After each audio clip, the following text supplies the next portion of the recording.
વિસાવદરને ટૂંકમાં જે કઈ માહિતી આપવાની આપશે ચેતરભાઈ વસાવા। ભારત માતા કી।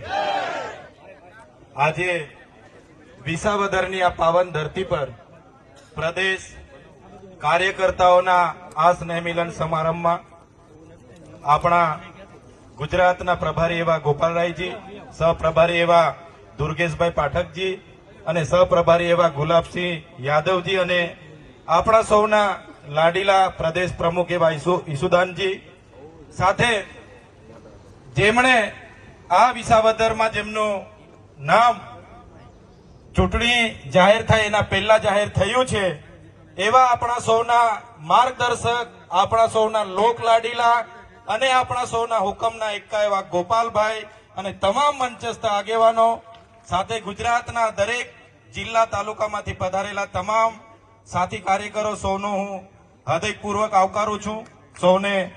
સૌને મારા નમન કરું છું। સાથીઓ, આજે આ વિસાવદરમાં આપણે ભેગા થયા છે ત્યારે અમે હેમંતભાઈ હોય, આપણા 4 ધારાસભ્ય અમે વિધાનસભામાં હોય, ખેડૂતના પ્રશ્નો હોય, વિદ્યાર્થીઓના પ્રશ્નો હોય, મહિલાના પ્રશ્નો હોય, દલિતની વાત હોય, આદિવાસીઓની વાત હોય, માઇનોરિટીની વાત હોય કે કોઈ પણ પીડિત સમાજની વાત હોય, ત્યારે અમે વિધાનસભામાં જે તાકાતથી રજૂઆત કરીએ છીએ ત્યારે વિસાવદરની જનતાને વિનંતી કરવા માટે આવ્યા છે કે એકવાર ગોપાલભાઈને આપણી બધાની મહેનતથી વિધાનસભામાં પહોંચાડી દો। અમે ભાજપના તાનાશાહી સામે પહોંચી વળવા માટે તૈયાર છે। એમના ભય ભ્રમ ભ્રષ્ટાચારની જે રાજનીતિ છે, આજે આખા ગુજરાતમાં પોલીસનો ઉપયોગ કરીને જે દબાવવાની વાત ચાલે છે,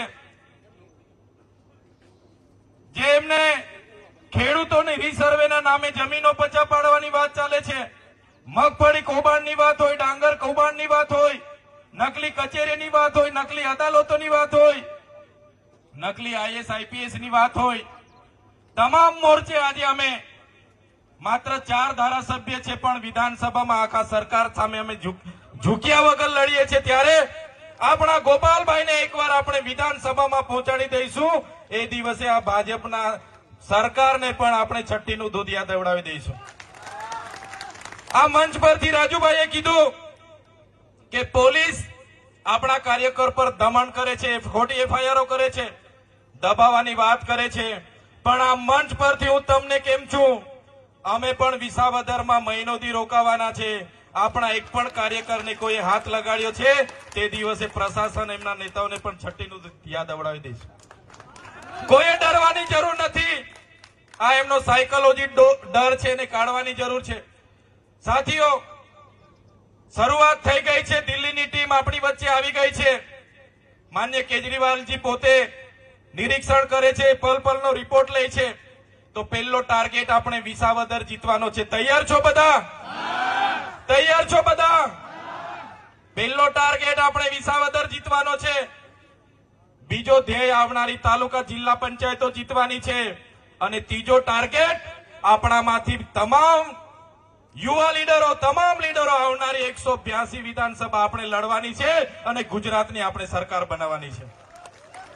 આમ આદમીની સરકાર બનાવવાની છે। એની શરૂઆત આજે વિસાવદરથી થયેલી છે।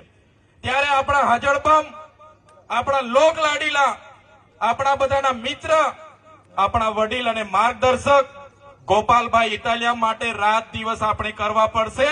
તો બધાએ તૈયાર થઈ જવાનું છે। ગોપાલભાઈને વિધાનસભામાં લઈ જવાના છે। અમારે મોકલીશું ને બધા? ગોપાલભાઈને વિધાનસભામાં મોકલવાના છે અને એના માટે તન મન ધનથી બધાએ સહકાર આપવાનો છે। વધારે વાત હું નથી કરતો। જ્યારે પ્રદેશના પ્રભારી અહીંયા ઉપસ્થિત હોય, બસ આજ વિનંતી કરવા માટે આવ્યા છે। તમામ કાર્યકર્તાઓ, તમારાથી જે પણ મદદ થાય આ ચૂંટણીમાં ગોપાલભાઈને વિધાનસભામાં મોકલવા માટે તન મન ધન અને સમય બધાએ આપવાનો છે। ધન્યવાદ। તમામ ગુજરાતના કાર્યકર્તાઓ, મંચસ્થ તમામ આગેવાનો, સૌ પોતાના કિંમતી સમય આપીને અહીંયા ઉપસ્થિત થયા છો। સૌને મારા હૃદયથી નમન કરું છું। સૌનો આભાર માનું છું। ધન્યવાદ। जिंदाबाद। केजरीवाल जी जिंदाबाद। ખૂબ ધન્યવાદ. આપણી વચ્ચે રાજુભાઈ સોલંકી કાર્યકારી અધ્યક્ષ ઉપસ્થિત છે. તાળીઓના નાદથી વધાવશું. અજીતભાઈ લોખેલ સંગઠન મંત્રી ગુજરાત પ્રદેશ એ પણ ઉપસ્થિત છે. એમને પણ તાળીઓથી વધાવશું. બ્રિજરાજભાઈ સોલંકી યુવા પ્રમુખ એ પણ ઉપસ્થિત છે. તો આપણે એમને તાળીઓથી જે આજે વિસાવદરમાં કાર્યકર્તા સંમેલનનું જે આયોજન આમ આદમી પાર્ટી દ્વારા જે થયું, ખરેખર ગુજરાતભરના તમામ કાર્યકર્તાઓ આ સંમેલનની અંદર હાજર રહ્યા હતા અને ખાસ વિસાવદરના ખૂબ મોટી સંખ્યામાં ખેડૂત આગેવાનો, તમામ આમ આદમી પાર્ટીના કાર્યકર્તાઓ ખૂબ મોટી સંખ્યામાં હાજર રહ્યા. અને ખૂબ સારી વાત છે કે આવા તડકાની અંદર પણ 2 થી 3 કલાક કાર્યક્રમ ચાલ્યો. બધાએ ખૂબ સારી રીતના જે નેતાશ્રીઓની જે સૂચનાઓ હતી, જે પ્રમાણેની આગળની રણનીતિ હતી એ બાબતે સાંભળી અને આવનારા સમયની અંદર જે રણનીતિઓ ઉપર આજે ચર્ચા થઈ છે એ પ્રમાણે આખા વિસાવદરથી લઈને આવનારા સમયની તાલુકા પંચાયત, નગરપાલિકા, મહાનગરપાલિકાઓની ચૂંટણીનો લડાશે એના આજથી પડઘમ વાગ્યા છે. અને આવતીકાલથી વિસાવદરમાં આમ આદમી પાર્ટીના તમામ કાર્યકર્તાઓની સાથે ચૂંટણી પ્રચારમાં સૌ જોડાશે. આમ આદમી પાર્ટીનો એક વખત વિસાવદર અને બેસાણની જનતાએ વિશ્વાસ કર્યો તો આ વખતે કઈ રીતે જુઓ છો? અત્યારે અમે જેટલા ગામડાઓ પર ફરીએ છીએ, લોકોને મળીએ છીએ, તમામ લોકોનો એક જ અવાજ છે કે આ વખતે વિસાવદર માંગે છે પરિવર્તન અને આ વખતે ગોપાલભાઈ ઇટાલિયા ખૂબ જંગી બહુમતીથી જીતશે. લોકો ઈચ્છે છે, વડીલો ઈચ્છે છે, ખેડૂતો ઈચ્છે છે, તમામ લોકો કહે છે કે આ વખતે અમારે ગોપાલભાઈ ઇટાલિયા. એટલે વિસાવદરની જનતાએ તો મન બનાવી જ લીધું છે કે આ વખતે આમ આદમી પાર્ટીની સીટ પરથી ગોપાલભાઈ ઇટાલિયા ખૂબ મોટી બહુમતીથી જીતશે. લોકોનો કેવો પ્રતિસાદ મળી રહ્યો છે? ખૂબ જ સારો પ્રતિસાદ છે. એમની વાત જ ના થઈ શકે એટલો પ્રતિસાદ છે. કહેવાય છે કે ભાઈ ભણેલા ગણેલા લોકો જાગૃત હોય, ખોટી વાત છે, પરંતુ વિસાવદરની અંદર જેટલા પણ અમે વડીલોને મળીએ છીએ કે જે લોકો 5 ચોપડી 9 ચોપડી ભણેલા હોય છે, આ તમામ લોકો રાજકારણ વિશે ખૂબ સારું જાણે છે. રાજકારણની રણનીતિઓ, તમામ પક્ષની જે નીતિમત્તા છે એ તમામ વસ્તુ આ જે વડીલો છે ને એની કોઠાસૂઝ પ્રમાણે એટલું જાણે છે ને કે અમને વિસાવદરના લોકો પાસેથી ઘણું બધું જાણવા મળે છે.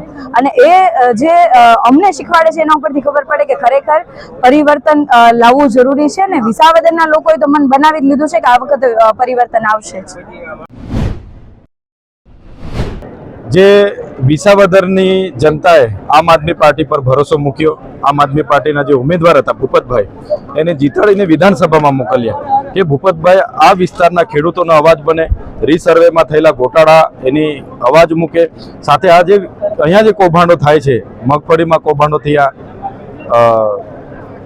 ડાંગરના કૌભાંડો થયા, જેવા અનેક કૌભાંડોનો અવાજ વિધાનસભામાં ગુંજે એના માટે ભૂપતભાઈ પર ભરોસો હતો. પણ ભૂપતભાઈએ અહીંના ખેડૂતોનો વિશ્વાસઘાત કરીને ભારતીય જનતા પાર્ટીની લાલચમાં આવીને ભારતીય જનતા પાર્ટીમાં જોડાઈ ગયા, જેનાથી જે પેટા ચૂંટણી આવી છે ત્યારે આ ગુજરાતના યુવાનોનો અવાજ, અમારા સૌના માર્ગદર્શન અને આમ આદમી પાર્ટીના જુજારુ નેતા એવા ગોપાલભાઈ ઇટાલિયાને આ પેટા ચૂંટણીમાં ઉમેદવાર તરીકે આમ આદમી પાર્ટીએ જાહેર કર્યા છે. એની શરૂઆત આજે આ અમારું પ્રથમ કાર્યકરોનું સંમેલન હતું.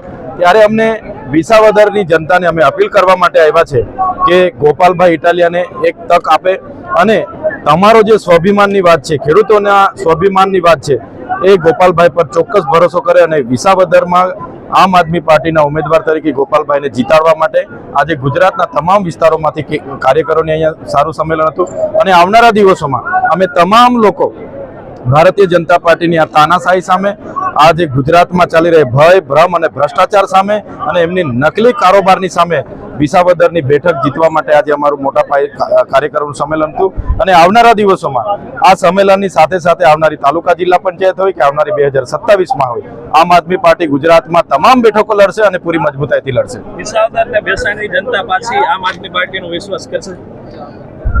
આમ આદમી પાર્ટી જે રીતના ગઈ વખતે અમે લડ્યા છે, આમ આદમી પાર્ટી પર એમને એટલો ભરોસો હતો, પણ થોડી ઘણી લાલચને લીધે ભૂપતભાઈ ભાજપમાં જોડાઈ ગયા છે. ભાજપને શી જરૂર હતી? મને સરકાર બેસાડવા માટે ધારાસભ્યની જરૂર હોય લઈ જાય એ વાત અલગ છે, પણ આ લોકશાહીમાં ધારાસભ્યને દાબ દબાણ કરીને તોડીને અને ભૂપતભાઈએ જે વિશ્વાસઘાત કર્યો છે એ આમ આદમી પાર્ટી આજે પણ અહીંયા ઊભી છે અને ભૂપતભાઈના વિશ્વાસઘાત લોકો જાણે છે. એટલે આમ આદમી પાર્ટી પર ફરી એકવાર વિસાવદર અને ભેસાણની જનતા પૂરો ભરોસો મૂકશે, એમને પૂરો ભરોસો છે.